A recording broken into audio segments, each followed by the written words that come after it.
Assalamualaikum warahmatullahi wabarakatuh. Saya Arsif Amin. Saya akan membawakan sebuah presentasi sebagai MIT Dasar-Dasar Manajemen Pendidikan. Pembahasan pertama, fungsi-fungsi manajemen. Saya akan mengemukakan dua pendapat para ahli tentang fungsi-fungsi manajemen. Yang pertama, menurut John Fimi mengemukakan fungsi manajemen ada empat: planning, organizing, motivating, dan controlling. Menurut Henry Fayol, fungsi-fungsi manajemen ada 5, yaitu planning, organizing, commanding, controlling, dan coordinating. Saya memilih pendapat John Fimi yang sesuai dengan manajemen pendidikan. Fungsi manajemen pendidikan, karena di dalam memanage pendidikan diperlukan planning untuk menentukan arah pendidikan ke depannya. Yang kedua, organizing. Dalam memanage pendidikan diperlukan pengelompokan atau pembagian tugas-tugas seperti pembagian mata pelajaran, pemilihan wali kelas, dan pemilihan kepala sekolah. Yang kedua, motivating. Sebagai manajer dalam pendidikan, kita harus bisa memberi motivasi kepada guru untuk meningkatkan kinerjanya, dan kita harus memberi motivasi kepada para siswa untuk selalu semangat belajar dan giat menuntut. Dan yang ketiga dan yang terakhir, controlling. Sebagai seorang manajer, kita harus bisa memberi pengawasan terhadap kegiatan yang telah dilakukan, apakah sesuai dengan perencanaan yang telah dibuat sebelumnya. Pengawasan. Apa itu pengawasan? Pengawasan adalah proses pengamatan terhadap kegiatan organisasi untuk menjamin apakah semua pekerjaan sedang dilakukan berjalan sesuai dengan rencana yang telah ditetapkan sebelumnya.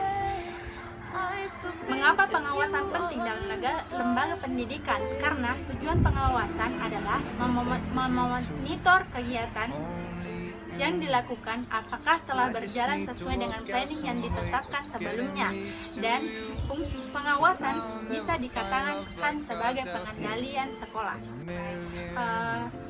Teori manajemen.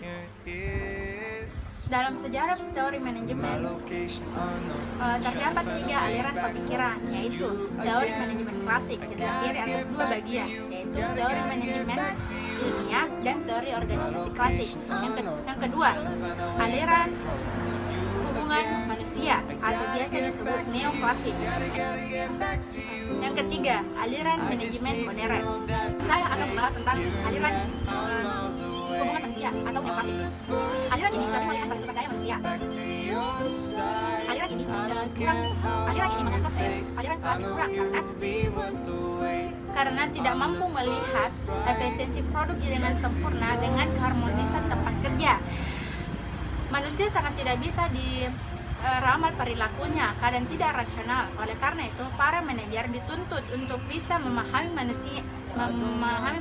Oleh karena itu, dapat dibantu dengan ilmu sosiologi ataupun psikologi. Tokoh aliran ini adalah Hugo Maskewer, Mary Parker, Elton Mayo, dan lain-lain.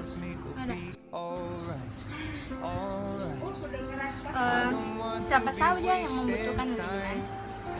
Menurut saya, manajemen dibutuhkan oleh semua orang, baik negara, organisasi, diri kita sendiri, baik dalam bidang politik, media, sosial, budaya, dan pendidikan. Semuanya memerlukan manajemen untuk mengatur segala sesuatu untuk mencapai tujuan tertentu.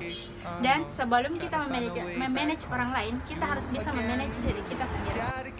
Jika saya menjadi kepala sekolah dan kasus di atas terjadi di sekolah saya, yang saya lakukan adalah yang pertama, saya akan mengadakan pertemuan kepada para guru untuk menanyakan masalah apa yang mereka hadapi dalam kurikulum tersebut, dan saya akan mengadakan pelatihan untuk mengembangkan kualitas para guru dan mengimprove skillnya agar bisa berjuang pada industri 4.0, dan serta mengevaluasi kurikulum agar bisa dikembangkan ataupun mengganti masalah-masalah kurikulum agar sesuai dengan kondisi yang ada pada sekolah. Dan untuk para siswa, saya akan melengkapi sarana dan prasarana agar memberi kemudahan dan ketenangan dalam proses belajar mengajar. Demikian presentasi yang dapat saya bawakan. Sekian dan terima kasih. Assalamualaikum warahmatullahi wabarakatuh.